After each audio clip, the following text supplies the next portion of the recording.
Hi, I'm Trista Polo with Cecil TV, and I am here today with a special library update. Today, we're here with Rachel Wright, the Executive Director of Cecil County Public Library. She's joining us from the administrative offices of the Northeast Branch. We are excited to hear everything she has to share. Welcome. Join us. Thanks for being here, Rachel. Good morning. Thank you so much for having me. Yeah, we're really excited to have this update because you're here to give us an overview about some exciting things that are happening at the Elkton branch. So what's going on over there? I've heard some rumors. Absolutely. So we are very excited to be getting ready for a pretty big project in Elkton. We are going to be doing a complete renovation and expansion of the branch. And we're starting this fall. So I'm really excited to have the opportunity to tell you more about what's happening. That's so great. So what prompted the undertaking of such a major project right now? Sure, absolutely. Well, I will say that this is the idea for this has been in the works for quite some time.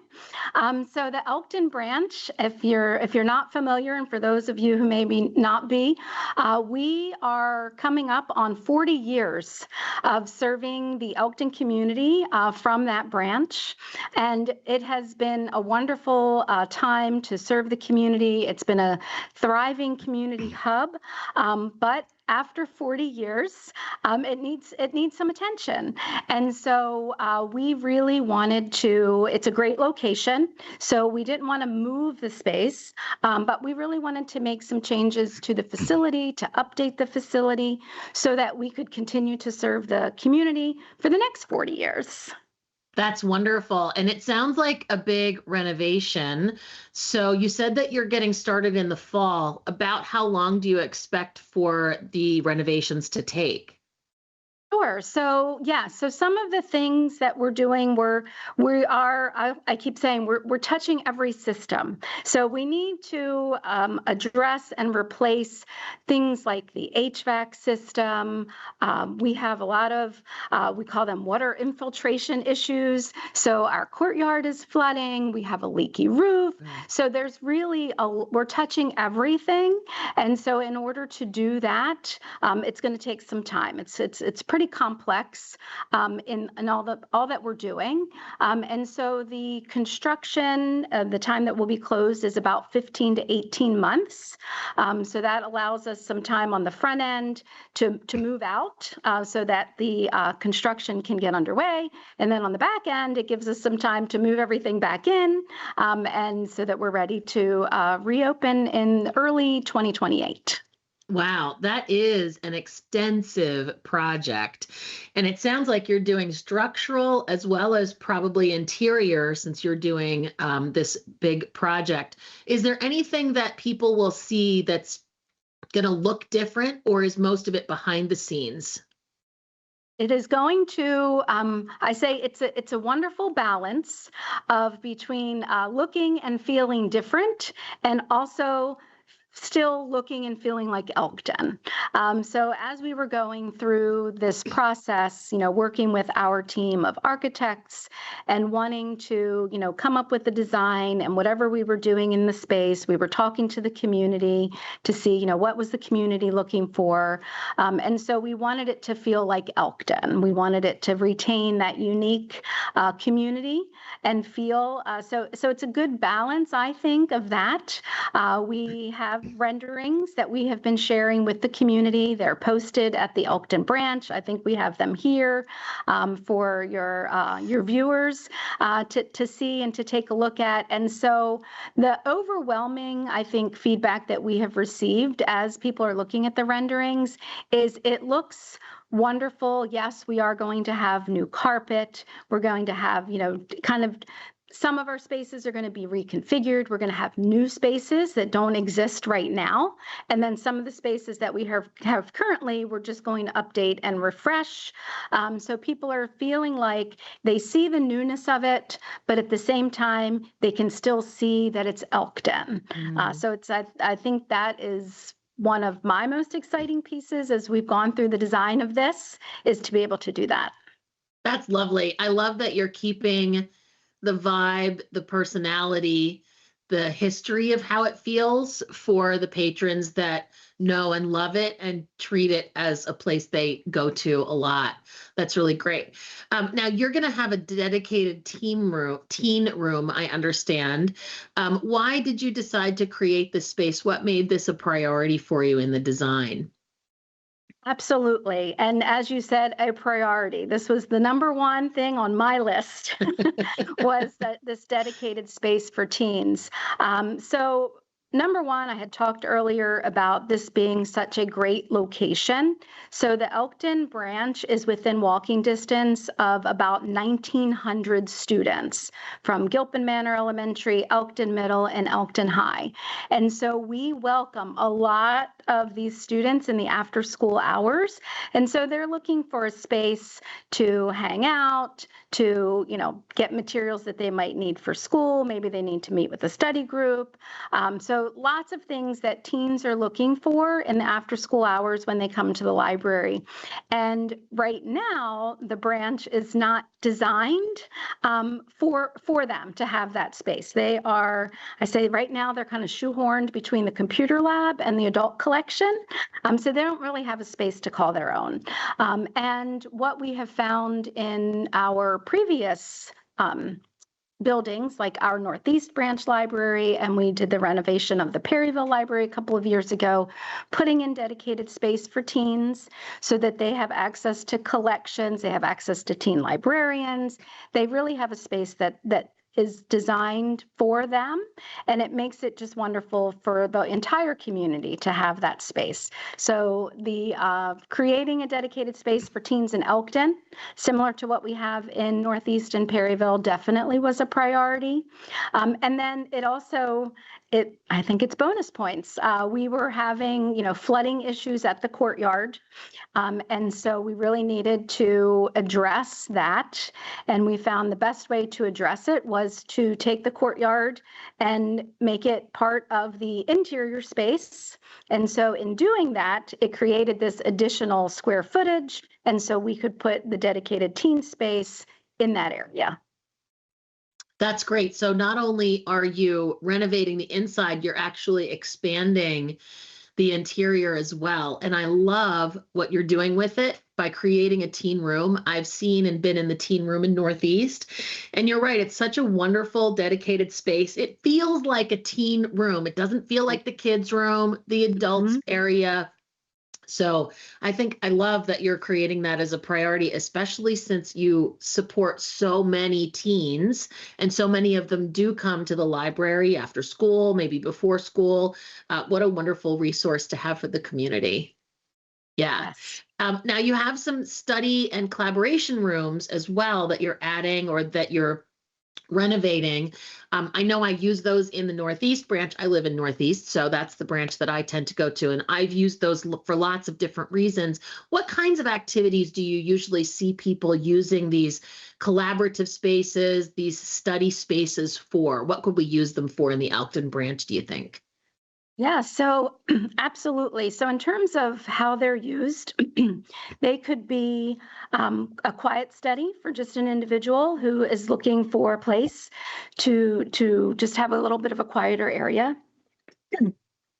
But they could also be for people to come together. So you need to have, an opportunity where you're going to be talking, you want to meet, you want to collaborate. And so you would want to do that in a study space. We see here in Northeast, we also see tutors using our spaces. So it's a wide variety of reasons that people need access to the study and the meeting rooms. And so in Elkton, as you mentioned, we're expanding that courtyard area is going to be for the teen space. And on the opposite side of the library, we're going to be expanding on that side to create these study rooms. And so in Elkton, we'll be having 8 study rooms of various sizes. So again, we really wanted to accommodate a wide variety of needs in the community. So we'll have spaces for 4 or 6 or a small conference room and even a tutoring space in the children's room. So again, everything that we're adding has really been with thought to what the community is looking for, what the community needs, and then also what we've learned along the way. So as you mentioned, our study rooms here in Northeast, we have 10 of them here, and they are in high demand. We have 4 in Perryville now with that renovation, and they are in high demand. And in Elkton, we had not had study rooms, and we were able to repurpose 2 offices into temporary study room space right now, but that's not really meeting the demand and the need of the community. And so through this project, we'll be able to really expand that service. And I know that it is something that the community is looking for and really needs. Well, you said it's in high demand, so I don't know if I should shout out too much about it to make it even more high demand, but I do want the community to know that they are fully stocked. They have, I think, a whiteboard. There's a TV in there. You can hook up your computer. There's a table with chairs. The ones that I've been in Northeast really feel like mini conference rooms, and I usually use them myself for practicing an upcoming, facilitation, or just using it like a study space. But I can absolutely see using it for small meetings, little get-togethers. And I know that in the work environment, people are trying to get back together in person. So if people in the local community, local businesses, communities, et cetera, are trying to get back together in person, these study rooms and meeting rooms are a great place to do that. So I love that you're adding them to the Elkton branch as well. And I also noticed from your renovation notes that you're including something called a makerspace, and I wasn't sure what that was. So can you share the makerspace idea? What kind of things will be a part of it? What is it used for? Absolutely. So we're makerspace in libraries. It can be a creative space, a space where the community can come together to use different creative technologies.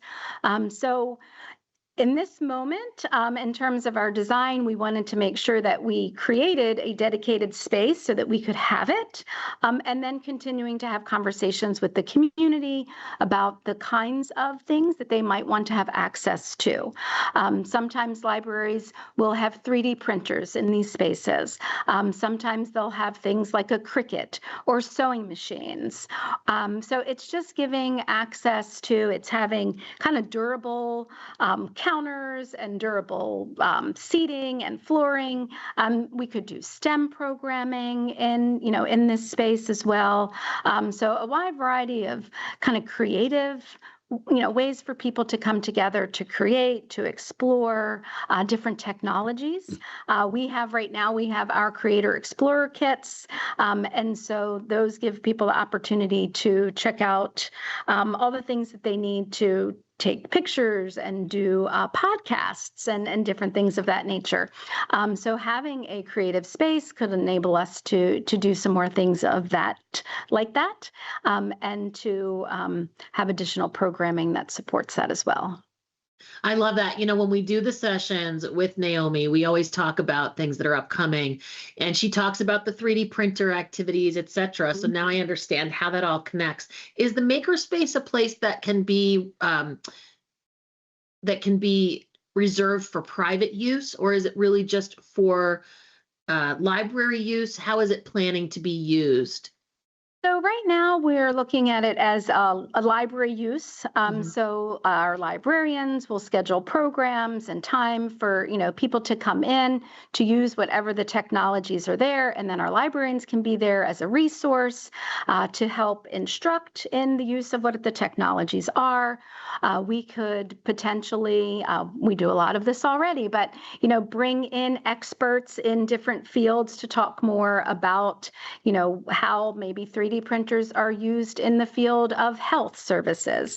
So it can be double as a programming information space where you have the actual technology there for someone to see.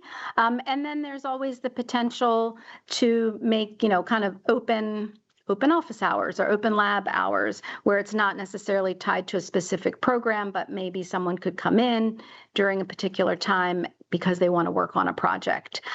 So a lot of opportunity there, a lot of time to figure out exactly what that's going to be.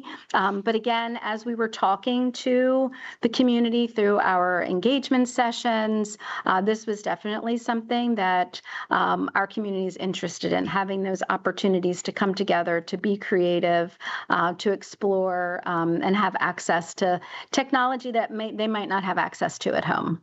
Yeah, that's beautiful. And I know that there are so many programs that you do on a monthly basis throughout the different branches. Being able to expand into the technologies, especially the cutting edge technologies with the experts coming in. What a wonderful resource. I'm always blown away by what you offer as a library system in this community and in this county. And it's great that you've taken so much information from the community when making decisions on how to do the Elkton space, how to renovate it. I noticed that pedestrian safety was specifically mentioned. Did that come from concerns from the community? Tell us a little bit about that piece and why it's included in part of the renovation. Sure, absolutely. So that is specific to the entryway. And so part of, this project and high priority. We had a lot of high priorities. So thankfully, I feel like we're really being able to achieve many of them, was to reconfigure the entry. And so again, just to give some context to that, right now, when cars come in, they can turn, come into the lot and then make an immediate turn. And then there's a little driveway that comes, to the front entryway. But at the same time, that is pedestrian access from the parking lot. And so what it has created is where I would say pedestrians and vehicles intersect in a way that we don't want them to. And so it does create for not the safest way to access the space. We have, a lot of children in the area. And so we just wanted to say, what can we do to redesign this space so that it's not feeling like a dangerous situation to our pedestrians. And so in our renderings, we have a rendering of the new entry. So I'm really excited about that as well, because one, it kind of opens it up a little bit right now. It's kind of heavy and a little bit dark, and there's hidden corners, and so that's tricky as you're navigating cars and things of that nature. So this really opens up that space. It makes it into more of a plaza out front, so that people can sit there if they're waiting for the bus, they're waiting for a ride. It's a nice day. And so I think that really will improve that front space. And at the same time, we're still prioritizing access. And so as, you can't really see it on the design, but as the cars come in, we will have a space where they could park their car for, a couple of minutes to drop off a material, or if someone wanted to be a little closer to the entryway, they could still have that access. So they're not, far in the parking lot. So again, that balance, but I think it really does improve the safety of that front entryway while not compromising our ability to access that space. Yeah, there's so many things to consider when you're doing a renovation, and accessibility, people movement, cars, safety for sure, all so important. And the pricing today of materials has just gone up along with everything else. I'd love to know a little about the cost, about this project and how it's being funded. Can you talk a little bit about that, just in case we have people in the community that are wondering about it, now that we've heard how amazing it is?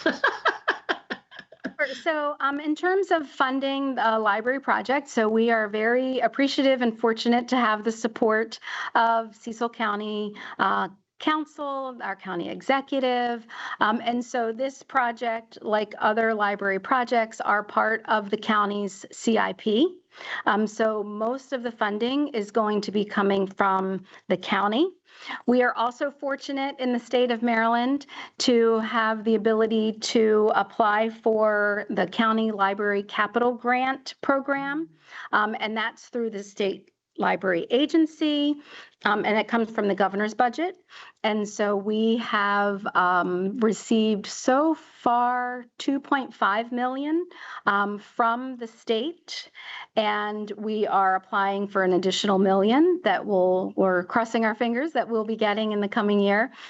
So again, it really is a wonderful partnership, but most of the dollars are coming from the county's budget, with supporting dollars coming from the state. And then we have a Friends Foundation. And so the Friends Foundation is the library's 501c3 nonprofit. And so they are running a capital campaign similar to what they did here in Northeast. Earlier this spring, we had a cake social. And so again, there are lots of opportunities for businesses and for individuals to support the library through the Friends Foundation. So again, it's a lot of pieces coming together, but wonderful to have certainly the support of the county and the support of the state as we do this project. That's great. It sounds like a lot of work just to pull the funding together. So good on you and your staff for making it happen and really being able to level up what's offered to the community. I mean, the library system, as I said, is so strong here in Cecil County and so important. And so bringing Elkton up to being able to be in line with the other services, the other branches, I think is really, really great. Now, I want to talk a little bit about what's going to happen while the branch is closed. You're going to have a pop-up. What materials, books, services, events, etc., like what's available at the pop-up? Will the community programs continue for people in the area? Tell us a little about what we can expect while it's closed for the Elkton branch. Okay, sure. So I think overall, in knowing that we needed to close the library, we were never going to just leave Elkton, and that we were going to continue to find ways to serve the community, though maybe it looks a little bit different than it does right now and how it will look in the future. And so starting with our pop-up space, so we are excited to be opening that mid-September is the goal, and we're on track for that. And so we wanted that space particularly to be in Elkton, to still be close to the community that we serve there. And so that is going to be on Bridge Street. It's near Pat's Pizza in that shopping center. So it's a small, retail looking space. But it's going to have a 10,000 item collection. And so what this will do is this will allow people in Elkton to still be able to go into a space to browse our collection. We'll have new releases, bestsellers. This will have collections for all ages. So, if you're looking for something great to read as you're going out of town for the weekend, you can stop there to pick that up. We'll have the similar kinds of things that we have for children, for example. We'll still have our learning kits. So it will be a smaller collection, of course, but it will be pretty comprehensive in terms of the kinds of things and the variety of items that we'll have there. Also, there will be what we call our holds pickup and placing and picking up of holds. So we have this service available all of the time, which is you can request a book not only from our libraries, from libraries across the state of Maryland, and so you can have them sent to our temporary pop-up space, so that again, if you're living in Elkton and you just are picking up something quickly, you can pop in to the temporary pop-up space to pick up your material, and so it will make it convenient for that use. We'll also have copy print services. This is something that, again, we see and hear so much from the community that is needed. So we will have access to our copy and printers. And of course, we'll always, and my favorite, our librarians, our library staff. So they will be there at the temporary pop-up space to answer questions and to help people in as many ways as they can. What we aren't able to do in the temporary pop-up space because of its size, for example, is we won't have access to any study rooms. So again, we'll be encouraging people who need a study room to come to the Northeast branch, which is just a few miles down the road. If they need access to public computers, they can go to Northeast. They can go to Chesapeake City. So the temporary space really about collections, copy printing, holds, and questions, of course, to our librarians. In terms of programming, we're really excited. Again, we wanted to make sure that people in Elkton still had access to the wonderful program lineup that they're used to. And so we are working with a number of programming partners in Elkton so that we can continue to offer that. So for example, we are going to be working with the Elkton Community Center. And so our teens that we talked about that we're so used to seeing in the after school hours, we are going to run an after school library club at the Elkton Community Center Tuesdays, Wednesdays, and Thursdays after school. So those kids will still have an opportunity to come. They'll see their favorite librarians, be able to do fun activities. So they're one of our partners. We are going to have story time. So story time gets started in the fall, and we will be working with Festival Party Rentals, which is actually right across the street from the temporary pop-up space. So we'll be able to have story time there. We're also working with the Historical Society, the Farm Museum, and again, to continue to have and to offer programs in the Elkton area. So we're not going anywhere. That's great. You're really sharing about how the library is a living, breathing part of the community, and that the community is coming together to keep the library that way through this renovation. It's beautiful. And it brings up a question I have. Libraries really changed considerably over the last, 20 to 30 years. How do you feel like this renovation and all the work you've been doing to keep the library alive in Elkton during the renovation reflects the changing role of the public library in the community? Absolutely. And that is a question that we ask all the time because, we are serving the community. We have branches all across the county, and we really need to make sure that we continue to know what the community needs, what they're looking for. And so with this particular renovation and expansion in Elkton, again, it was hosting and holding those community engagement sessions. It's talking to the community. It's listening when they come in, when they're, again, study rooms, for example. We knew in Northeast, from the use in Northeast, that this is something that people will need and continue to need. And when we have people coming to Elkton and we're so limited in what we can offer now with just the 2 study rooms, so that was like, okay, we need to be able to serve the community better than what we're able to do right now. So as we do our design, what does that need to look like? So often, libraries do continue to evolve, and, our collections, and I do want to say that, our collection in Elkton, we're making a lot of changes, but our collection is going to continue to be robust collection, when we reopen. So we're not sacrificing our books for all of the other things. And so we're just, more efficient use of space and through the expansion. So again, thinking about what is still important to the community. So collection certainly is, but space certainly is what we hear so much of, that people are looking for a space, whether it's a space to to go and relax in the evening, with comfortable seating, or it's a space to meet and to collaborate, and they need a study room or a space to explore and create in the makerspace. So I think it's really about knowing your community, and then how do you, work with a really great team to say, this is what's important to our community. So this is what's important to us. And how do we then design a space that speaks to that?